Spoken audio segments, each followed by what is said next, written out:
Cuando uno ve el endeudamiento de esta administración, uno dice, pero ¿dónde está el legado?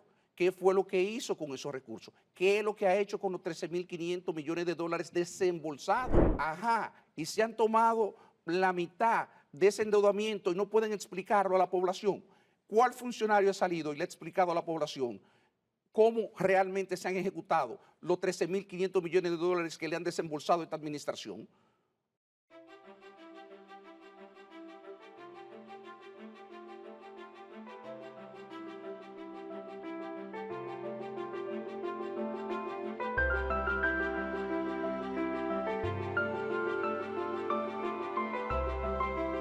Hola, buenas, muy buenas, bienvenidas, bienvenidos. Qué bueno, qué bueno. Estamos en el primer programa del año 2023, que ojalá que haya llegado para bien, que sea un año, lo de siempre, mucha salud, mucho trabajo, mucho amor y ya todo lo demás llegará por añadidura.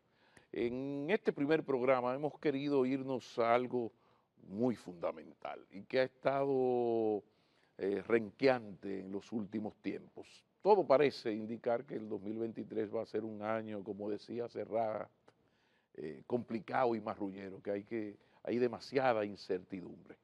Es un año marcado por esa incertidumbre que significa un enfrentamiento Rusia-Ucrania, que es casi Occidente frente a Rusia, y que en ese enfrentamiento, además de las lecturas en términos de energéticos, alimentarios, políticos, geopolíticos, está el fantasma de lo nuclear. Entonces es un año marrullero, un año de mucha preocupación. En esta oportunidad, en este primer programa, hemos querido, insisto, centrarnos en lo económico. ¿Cómo está la economía dominicana? ¿Cómo recibe la economía dominicana al año 2023? ¿Qué tan fuerte estamos para resistir lo que puede venir? Ustedes saben que el presupuesto es el instrumento donde están los amores, donde se demuestran los afectos, porque en las partidas que se asignan al presupuesto, el gobierno te está diciendo qué es importante, realmente importante para él. Por eso, entonces, tenemos de invitado a un gran economista, pero un hombre que fue durante un buen tiempo el director de presupuesto, un hombre de una gran experiencia de Estado en lo que tiene que ver con el manejo de la macro o la microeconomía, pero sobre todo el ex director general de presupuesto, Luis Reyes, va a estar con nosotros. Así que nos vamos a una pausa y cuando retornemos, pasemos revista a la economía dominicana para este nuevo año 2023. Ya regresamos. Pero esta administración de gobierno que criticó tanto la administración pasada por el tema del aumento de la deuda pública, ¿cómo es posible que esto se le haya ido de la mano? Un aumento de 26%. Gracias por continuar con nosotros. Esto es Maquini recibiendo a don Luis Reyes, economista de los del número y ex director general de presupuesto, entre otras muchas cosas. Mi respeto, mi señor. Muchas gracias, Pablo. Un placer estar de nuevo aquí contigo. ¿La familia está bien? Excelentemente ¿Hay salud? bien. También. Entonces, bueno, entremos en lo fundamental de esta entrevista, que se va a centrar en el dinero, en la economía dominicana, pero aprovechando la condición y la experiencia de Luis Reyes en todo lo que tiene que ver con los presupuestos del Estado. Vamos a hablar de este presupuesto ya aprobado, promulgado para el 2023, la composición de ese presupuesto. ¿Qué te parece? Porque el presupuesto a mí me parece que es como que aquí es que se dice, obras son amores y no buenas razones. Según tú repartes los chelitos, tú me estás diciendo qué es importante o no. Hablemos del presupuesto. Bueno, como tú lo acabas de decir, el presupuesto es el instrumento de desarrollo por excelencia. Y como siempre he dicho, lo que no se refleja en el presupuesto realmente no tiene vocación de realizarse. Donde uno puede medir la verdadera voluntad de una administración de gobierno es lo que consigna, a través de lo que consigna en el presupuesto general del Estado. Okay. Más allá de lo que se pueda decir, lo que hay que hacer es evaluar el contenido de esa ley. Okay. Entonces, Aquí hay varios elementos que caracterizan esa pieza.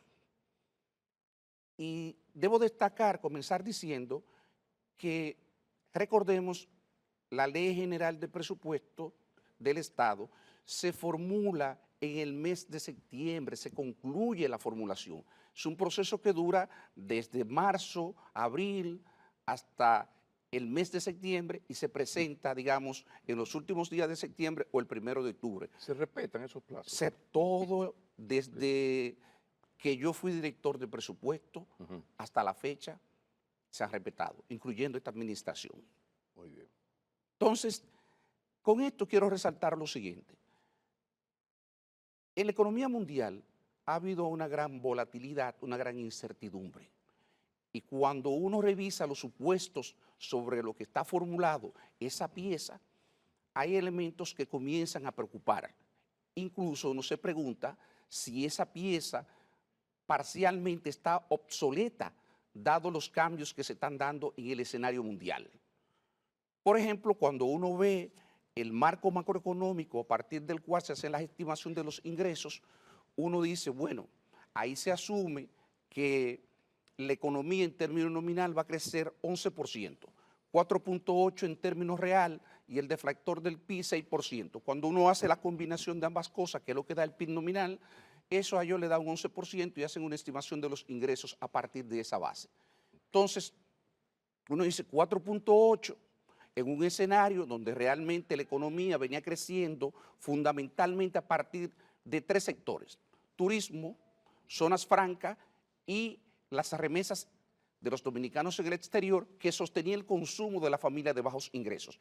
10.000 millones de dólares en remesa, traducido en consumo de la familia de bajos ingresos, es lo que ha permitido que haya menos tensiones sociales, que haya facilitado la gobernabilidad y obviamente la situación desde el punto de vista económico haya sido mucho más manejable, porque hago un paréntesis aquí y recuerdo que los precios internacionales del petróleo este año, fundamentalmente los precios internacionales del petróleo, más el crecimiento de la economía, van a generar un estimado de un déficit en cuenta corriente de unos 6.000 millones de dólares, y esos 6.000 millones de dólares para financiarlo hubiese sido un problema si no hubiese sido por las remesas internacionales y también por la inversión extranjera. Y un elemento que hay que destacar es que desde el año pasado y a principios de año aquí hubo mucho flujo de capital golondrino que entró al país, y eso es un hecho que se ha destacado poco, porque los datos del Banco Central están retrasados respecto a la publicación de los resultados de la balanza de pagos. De hecho, nada más están publicados hasta el mes de junio, pero hay información que se tienen de algunos analistas internacionales, hay estimaciones locales que sabemos por la información que está disponible en la Dirección General de Aduanas, que realmente las importaciones han crecido de manera muy fuerte, particularmente las importaciones petroleras, y que eso va a presionar el resultado de la cuenta corriente de la balanza de pagos. ¿Y esos fondos golondrinas, qué tanto pueden quedarse y qué tan golondrinos van a ser? El banco ha sido, incluso toda una discusión técnica que está pendiente. La han introducido algunos amigos diciendo que la tasa de interés del Banco Central está muy elevada. Yo a partir de los resultados que analizo, digo, podría ser, pero si yo tomo en cuenta que el Banco Central debe de evitar flujo violento, salida violenta de capitales, pienso que esa sobretasa de interés que podríamos estar pagando es un seguro de vida de las autoridades monetarias para garantizar de que esos flujos, debido al atractivo que ofrecen los mercados internos en términos de rentabilidad, no tengan movimientos bruscos. Entonces, ¿eso puede significar que esas altas tasas de interés se van a mantener en el año próximo? Se van a mantener no solamente por eso, y cuidado, por lo menos la mayor parte del año. Yo esperaría que a fines del próximo año la tasa, por lo menos seguro, en el último trimestre del año, yo me atrevería a apostar de que las tasas van a comenzar a flexibilizarse, porque ya nosotros vemos que la inflación tiende a ceder no solamente aquí en Estados Unidos, antes de ayer se publicó el resultado de la tasa de inflación en los Estados Unidos y también fue favorable, digamos, un ligero, ¿verdad? mírame, un ligero descenso, Sí, pero ya sí. tenemos 2 meses donde la tasa tiende a bajar, incluso la tasa del mes de noviembre fue menor que la de octubre, y Correcto. eso comienza a marcar una tendencia y a tranquilizar los Porque mercados. nosotros vamos muy al ritmo de la Reserva Federal Norteamericana. Si ellos suben o bajan, por aquí vamos más o Por menos. lo mismo, para Por lo evitar, mismo. para evitar los flujos Vale. de capitales, la salida de Ok. capitales abrupta que genera un problema, tensiones en el mercado cambiario y desestabilice no solamente la meta de inflación del Banco Central, sino también que provoque trastorno en las operaciones del sector privado y del propio gobierno, que también tiene que servir la deuda, recuérdate, en dólares. Y las prioridades de ese presupuesto en cuanto a recursos. ¿Por Ahí dónde anda? vamos, Ahí está ahí el vamos, 4 de ahí vamos. Está educación. hablando de las vulnerabilidades, Sí. incluso alguna otra que te puedo mencionar es una tasa de cambio que también es, yo diría, muy conservadora, asume que va a haber una depreciación de 3 y tanto por ciento, entre 3 y 4% el próximo año eh, en la tasa cambiaria, y eso pensando que vamos a tener una inflación de por lo menos 5%, uno dice, es raro que vamos a mantener una apreciación en términos reales, es decir, la depreciación va a ser menor que la inflación esperada, porque eso resta competitividad, Ok. sobre todo si tenemos una economía que está dependiendo en su crecimiento fundamentalmente del turismo de las zonas francas, y esos dos sectores pueden ser afectados por la situación de, si no de una recesión, de una desaceleración de la economía de los Estados Unidos, y ni hablar de Europa, donde claramente lo que se prevé es que no haya crecimiento el próximo año. Entonces, lo correcto sería de que hubiese una depreciación esperada, un poco mayor que la que se tiene prevista ahí. Y eso afectaría el pago del servicio de la deuda y también son de los elementos que uno podría señalar. Entonces, desde el punto de vista del gasto, Sí. ¿Dónde están los chelitos? ¿Dónde están los chelitos? mira, el presupuesto del próximo año es un presupuesto de precariedades y es una pena decirlo, porque como señalé anteriormente, el presupuesto es el instrumento de desarrollo, es el instrumento a través del cual podemos impactar la calidad de vida del ciudadano. Y cuando tú tomas una pieza como esta y ves las precariedades con las que se maneja en términos de asignación de recursos, realmente uno piensa en el pueblo llano, uno piensa en los sectores más pobres y uno Pero vamos a dice, repasar esas asignaciones. ¿cómo Por no? ejemplo, ¿Cómo política no? social, por ejemplo. Política social, por Bien. ejemplo, mira, ahí hay cosas, política social tiene unos 36.000 millones de pesos asignados y además de eso, hay cosas ahí que me llamaron la atención y que vale la pena apuntar, porque también el gabinete social tiene 1.400 y tantos millones para unos programas ahí de ayuda para superar la pobreza, que solamente se identifican números. Por ejemplo, apoyar 141.000 personas para tal y tales fines. O voy a impactar 300.000 y pico De hogares. de personas, de ciudadanos, con estos montos. Ese es el tipo de política que hay que evitar, porque esas políticas no queda claro realmente cuál es el impacto que van a tener en términos de calidad de vida. Quiero decirte que hay, así como critico eso, hay otras políticas que sin que uno pueda decir que son un modelo en términos de diseño de política, pero por lo menos cumplen con lo mínimo, establecen metas claras, dicen se van a destinar tanto y los objetivos que se tienen, las metas que se tienen son estas. Pero Entonces, en cuanto a montos, van bien. una de las cosas que llama la atención es el crecimiento de la nómina. La nómina pública aumenta 15%.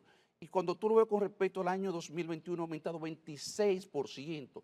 Estamos hablando de montos extraordinarios en el aumento de la nómina. Y uno se pregunta, pero esta administración de gobierno que criticó tanto la administración pasada por el tema del aumento de la deuda pública, ¿cómo es posible que esto se le haya ido de la mano?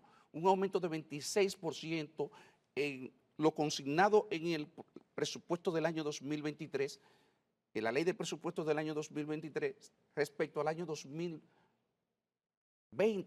Entonces tú dices, claro, tiene una explicación. Cuando tú ves el aumento de la nómina solamente junio contra junio del año pasado había aumentado en 30,000 personas.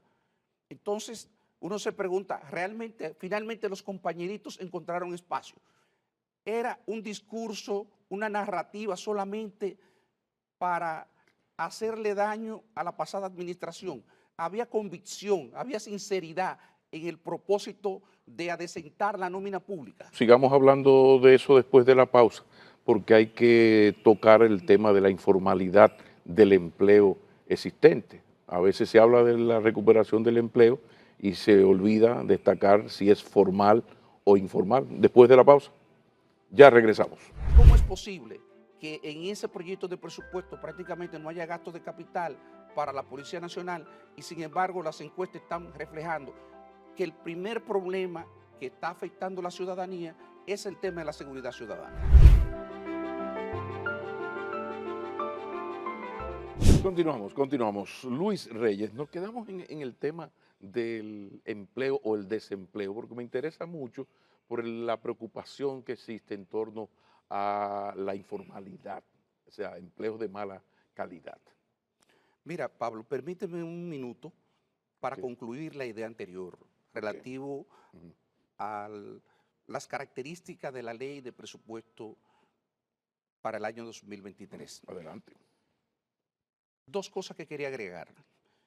Estamos hablando de una pieza muy rígida en términos de gasto. Tiene dos partidas.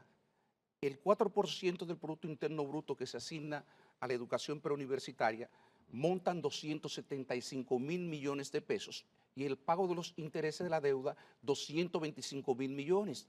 Estamos hablando de 500,000 millones, el 42% del total del gasto. Entonces, con un presupuesto tan rígido así, usted lo que termina distribuyendo es prácticamente miseria. ¿Dónde se ve esa miseria? Se ve sobre todo en la inversión pública. ¿Cuánto se destina a la inversión pública? Solamente el 12.6% del total del gasto. ¿Cuánto es eso? Menos incluso que lo que hay en el presupuesto reformulado. En el presupuesto reformulado hay 164,000 millones para el año pasado, el año 2022, habían 164,000 millones y en la ley de presupuesto general del Estado para el 2023, 156,000 millones. Okay. Eso te da una idea de de la rigidez, la dificultad en términos de recursos para asignar. ¿Y dónde que eso toma mayor dramatismo? Y uno ve, digamos, de manera más cruda la realidad del presupuesto, en la inequidad en términos distributivos, en términos territorial. De ese monto que hay consignado para el gasto de capital, se concentra en gran medida en la capital, en lo que es el Gran Santo Domingo, que tiene concentrado 30,000 millones, básicamente para tres obras.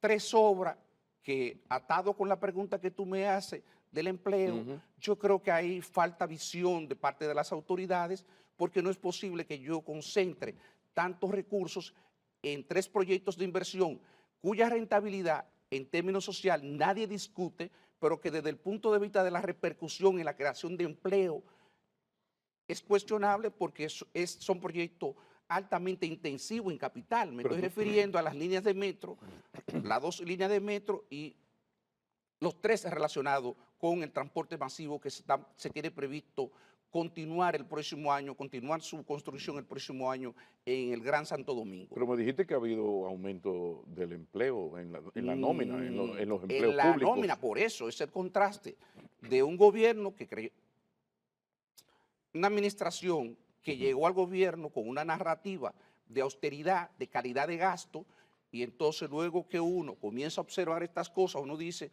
pero calidad de gasto aumentando de manera indiscriminada el gasto corriente de esta manera, aumentando la nómina pública, haciendo lo mismo que le criticaban a la pasada administración. ¿Qué otra alternativa tenía el gobierno con esos 1,000 y tantos?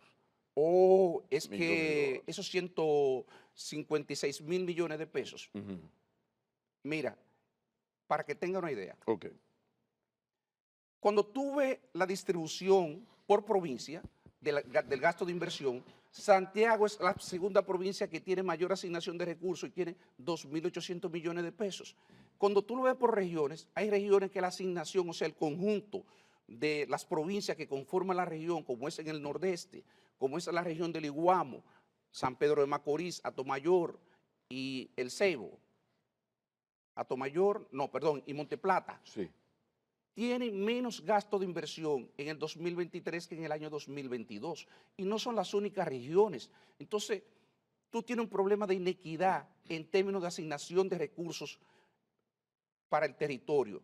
Entonces, eso es un problema que yo creo que se va a reflejar el próximo año, la disminución del gasto en las provincias. Hay provincias con montos que son increíblemente exiguos, Ajá. increíblemente exiguos. Pero en Pascua siempre siempre ha habido Navidad en diciembre, siempre hay Navidad. Eso no se había hecho así desde una perspectiva muy política, más en un año preelectoral.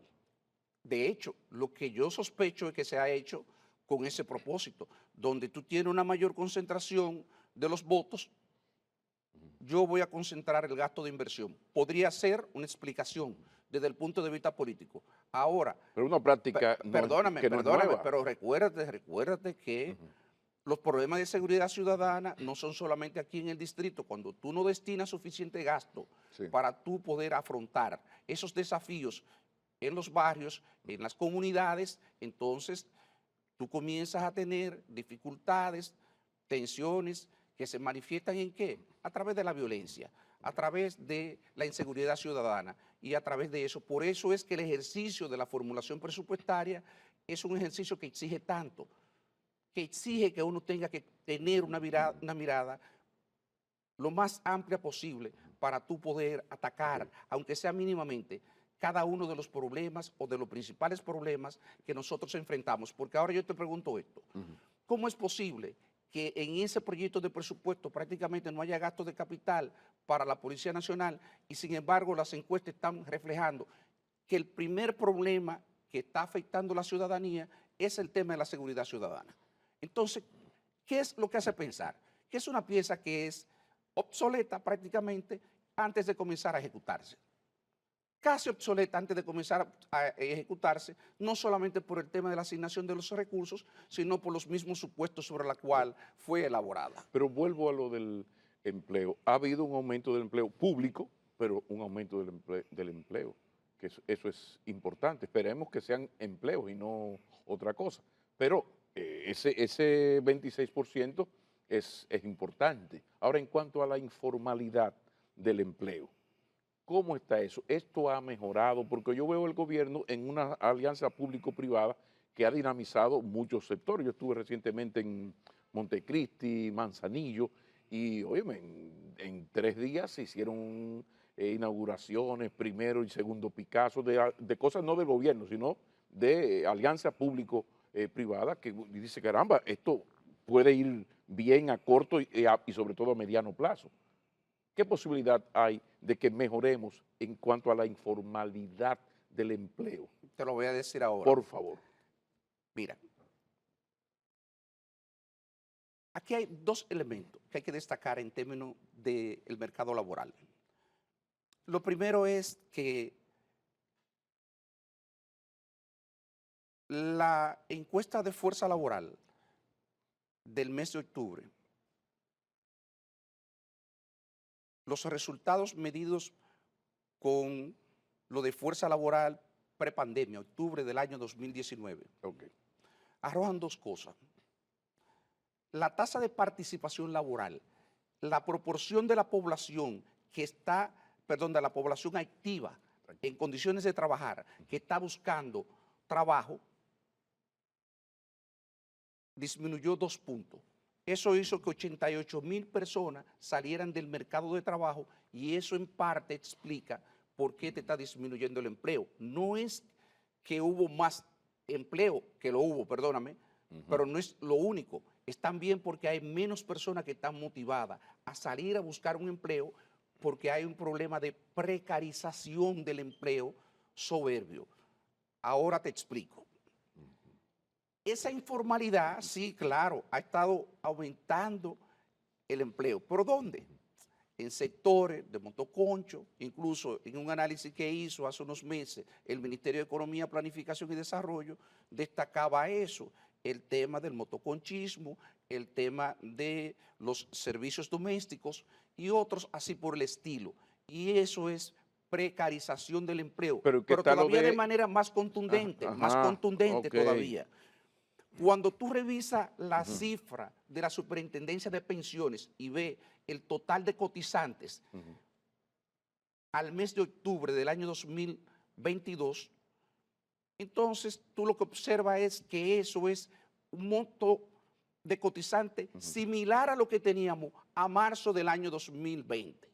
Entonces tú dices, pero ¿cómo es posible que en 2 años nosotros prácticamente la cantidad de cotizantes sea la misma? La diferencia de 15.000 personas, Pablo. Entonces todo lo otro que tú has creado es sencillamente empleo informal. Ok, Y ese empleo ok, informal pero tiene todas unas consecuencias en términos económicos y lo sociales. que quiere decir que entonces esa alianza público-privada todavía no está dando el resultado esperado. Es un asunto ya de mediano plazo, pero a corto plazo no se ha visto en los hechos la mejoría del empleo formal, por lo que acaba de decir, porque esto del empleo informal es casi una mentira, porque un tigre está en un ticoteo, una cosa, un motoconcho, una cosa, no, no, no, eso no es un empleo, eso es un ticoteo. Entonces, a veces los economistas, ustedes no son fáciles y tienen unos eufemismos para llantar a uno. Y los políticos son peores. Es terrible, terrible. Lo más Sí, probable es que si viene un funcionario del gobierno sí, diga exactamente, dice, no, empleo, sí. óyeme, entonces, empleos de No, calidad. no. Mira, incluso había una discusión en un momento donde yo recuerdo que alguien argumentaba que los ingresos del sector informal eran mayores que los del sector Ujú. formal. Pero recordemos que la persona normalmente que trabaja en el sector informal no cotiza la seguridad social, su futuro es muy incierto a largo plazo, No, es un no recibe picoteo, la seguridad. Entonces, un boroneo, una entonces cosa. lo digo aquí para aclararle al público televidente Sí, por sí. qué uno se preocupa cuando ve situaciones como esta, ve aumento del empleo informal y obviamente, aunque en la ley de presupuesto hace referencia en más de una oportunidad a la necesidad de crear empleos de calidad, porque incluso también contribuyen a una mayor inclusión en términos social, precisamente porque se benefician de una serie de bienes, de servicios que ofrece el Estado. Entonces, aunque lo toca, no hay, digamos, una política categórica tendente a cambiar la tendencia que lleva a eso. Está avanzando la entrevista, casi vamos al último segmento y no nos hemos detenido en algo fundamental y preocupante. Taratatán, el tema de la inflación en un mundo lleno de incertidumbre, incluida ya la incertidumbre nuclear. Hablemos de la inflación para este nuevo año 2023. Ya regresamos. Y tú hablas de gasto de calidad, que era precisamente, recuerda, sobre esa narrativa es que no saben gastar. Nosotros vamos a mejorar la calidad del gasto. Ajá, y se han tomado la mitad de ese endeudamiento y no pueden explicarlo a la población. Luis Reyes, es una preocupación constante, yo diría que en ascenso, este asunto de la inflación, después de todo lo que hemos hablado hasta aquí. Hablemos ahora, a partir de lo anterior, de cómo pinta la inflación en este 2023. Mira, yo estoy optimista respecto a la evolución esperada de la inflación. Obviamente ya hay un daño, hay una secuela de 2 años de inflación considerable. Estamos hablando de inflación posiblemente acumulada, ronde el 18, el 20% durante ese periodo, y eso en un mercado laboral como el que estamos hablando y deterioro en la capacidad de compra del salario, entenderá el bienestar de la población es afectado de manera severa. Entonces, ¿cómo no preocuparse por un hecho como ese? Sin embargo, lo que uno ve es que en los últimos meses la inflación comienza a ceder. ¿Qué es ceder? Todavía la inflación sigue siendo positiva, pero está creciendo a un ritmo mucho menor que el que crecía anteriormente. Digamos, era frecuente encontrarnos que cualquier mes la inflación crecía 1, 1.5%, 1.4%, Ahora tenemos tasas de inflación, por ejemplo, 0.4, 0.5. Si tú proyectaras eso a 12 meses, tendríamos, digamos, todavía 6%, lo que quiere decir que hay que hacer quizás un pequeño esfuerzo adicional por parte de las autoridades monetarias para encarrilar la inflación hacia la meta, que es una inflación entre 4 y 5%. Pero digamos que en principio va en la dirección correcta. Ahora, ¿cuál es el problema de esto? Que al mismo tiempo, para nosotros poder alcanzar eso, tenemos que convivir con tasas de interés del 20%, por ejemplo, como están actualmente para los préstamos de consumo. Ni hablar para los préstamos hipotecarios, tasa 12, 14%, y eso hace inviable que una persona de clase media pueda comprar una vivienda. ¿Dónde está el equilibrio entonces? No hay equilibrio, desafortunadamente, es un costo que hay que pagar, es un costo que la población, dentro de unas condiciones de precariedades como la que estamos hablando, va a tener que pagar para poder volver a tener una situación de estabilidad. Pero eso es peligroso, porque Lo el es. sector, por ejemplo, el sector construcción se va a afectar y mucho. Y Porque es difícil comprar un apartamentico ahora muy difícil, con un muy 13, difícil, 14 muy difícil, muy difícil, de tasa. muy difícil. Eso es cierto.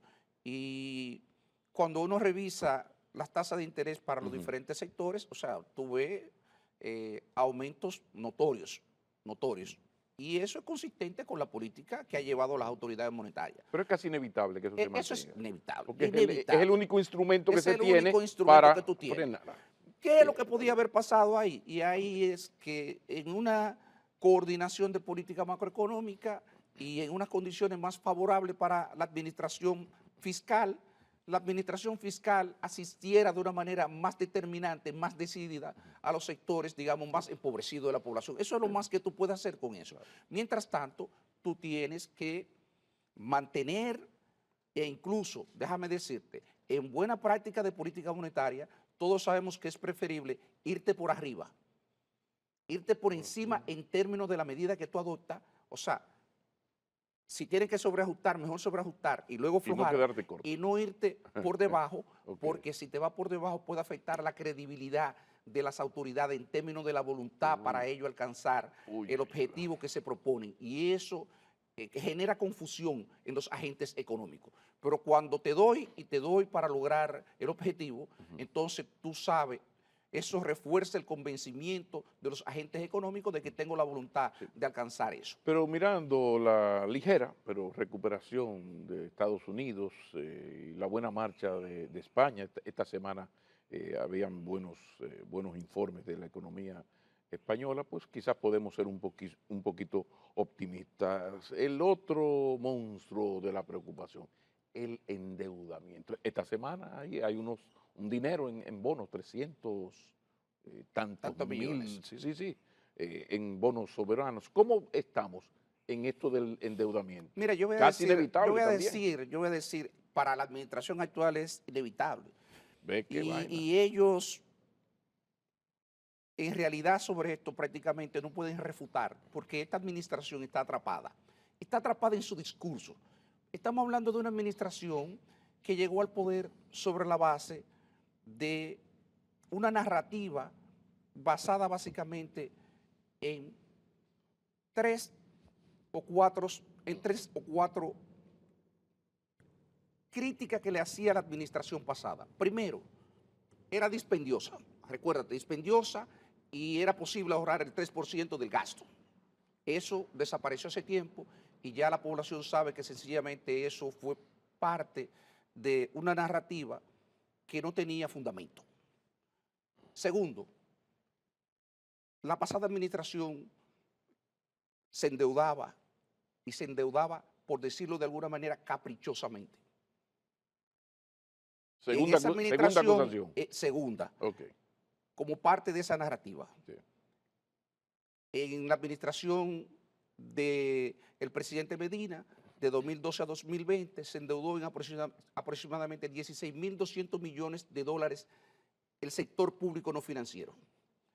A la fecha, esta administración se ha endeudado en 13.500 y tantos millones, y con lo que tiene previsto el próximo año, superará los 16.000 millones. En 4 años se endeudó más que lo que hizo la administración pasada en los 8 años, pero todavía peor aún, porque aquí es donde viene realmente el problema, la dificultad. Cuando uno ve el endeudamiento de esta administración, uno dice, pero ¿dónde está el legado? ¿Qué fue lo que hizo con esos recursos? ¿Qué es lo que ha hecho con los 13.500 millones de dólares desembolsados? Pero está dejando fuera el COVID, Pero ¿cómo va como el la COVID? guerra Pero como el Ucrania-Rusia, COVID, aumenta los commodities, o sea, una situación muy diferente. vamos ahora a desmenuzar eso, Pablo. Pablo, el COVID, Sí, perdóname, en sí, términos de gasto al sector salud ajá. costó 80.000 y tantos millones en ese momento. Puede ser un poco más, un poco menos. Este año el No gobierno justifica entonces el COVID. ha No, otorgado 92.000 millones de pesos en subsidios por diversos motivos. Eso van 4.000 millones de dólares, aproximadamente menos de 4.000 millones de dólares, 3.500 millones de dólares. Y hay un monto en inversión que se reconoce que se ha hecho también de eso. En total, estamos hablando de 7.000 millones, 6 o 7.000 millones que tú puedes justificar. Y lo otro, lo que más te en gasto corriente. Y tú hablas de gasto de calidad, que era precisamente, recuérdate, sobre esa narrativa es que no saben gastar. Nosotros vamos a mejorar la calidad del gasto. Ajá, y se han tomado la mitad de ese endeudamiento y no pueden explicarlo a la población. ¿Cuál funcionario ha salido y le ha explicado a la población cómo realmente se han ejecutado los 13.500 millones de dólares que le han desembolsado esta administración? Ajá, y hablamos de calidad de gasto. ¿Quién habla de calidad de gasto ahora de nuevo? Ya se olvidó calidad de gasto. ¿Quién habla de endeudamiento irresponsable, dispendioso? Ajá. Entonces, sobre la base de esa narrativa, pudiste llegar al poder, pero ahora sencillamente no tiene autoridad moral, no puede salir a defender eso porque sencillamente eso no hay forma de defenderlo. Entonces, como ve, el tema del endeudamiento es un tema que apunta no solamente al problema de la sostenibilidad de las cuentas fiscales, no solamente que te mete una presión enorme por el pago de los intereses y te resta recursos para tú destinarlo a ¿Qué mejorar el porcentaje? bienestar. En el presupuesto, ¿qué Son porcentaje está 225.000, perdóname, destinado a eso? 225.000 millones de 247, 42, es aproximadamente un 22%. Perdóname, menos.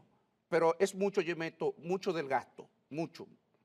4%, 7%, son 3 y pico por ciento del PIB que tú Ok, tienes destinado. ok. Y eso es mucho dinero. Entonces, para que tenga una idea, o sea, tú le estás dando 275.000 millones, que es 4 a educación, y esto representa 225.000 solamente el pago de los intereses. O sea, que más o menos 3 y tanto por ¿Y la ciento. capacidad de la economía dominicana para soportar esa presión? No, al final no es, la ¿Aguantamos? economía la aguantamos. El problema se traduce en que tú tienes deficiencias precisamente para suplir, para cumplir con lo que son la producción de bienes públicos que tú debes de proveerle a la población para asegurarle un mínimo de bienestar. Eso es el problema que tú tienes. ¿Qué es lo que está pasando actualmente? Bueno, que el gobierno tuviera lo que manda una pieza que desde el punto de vista presupuestario tiene una serie de falencias, no porque quiere, sino porque está entrampado en su propia política. Te endeudaste, gastaste, cumpliste, incluso había momentos donde el gobierno, recuérdense, que tenía 100.000 millones de dólares en caja. No sabemos, Yemeto, cómo se gastaron, pero también un gobierno que apostó a que el sector privado, a través de las iniciativas público-privadas, iban a echar a andar la economía y posiblemente se ha encontrado con un entorno adverso porque la tasa de endeudamiento, la tasa de financiamiento de cualquier proyecto es compleja. En los momentos actuales, tú justificar con estas tasas la rentabilidad, el retorno de un proyecto se torna complicado y entonces esa opción por lo menos habría que postergarla. En la coyuntura no parece viable. Y no existe, finalmente, no existe la posibilidad de que en el transcurso del año todas esas inversiones de la alianza público-privada comiencen a dar algún resultado y Ojalá, mejore. para bien del país, ojalá que así se dé para bien del país. Lo que uno pensaría es que eso podría comenzar a tener lugar ya en el segundo semestre del año o quién sabe si a final del año que viene. Ojalá que llueva café en el En el campo. campo. Muchísimas gracias. Un placer, un placer. Don Luis Reyes nos ha acompañado, de eso se trataba. Ya pasamos revista al presupuesto, a la economía y ojalá que ustedes la pasen muy bien en sus hogares o donde quiera que estén. Sean felices, si es en familia, mucho mejor.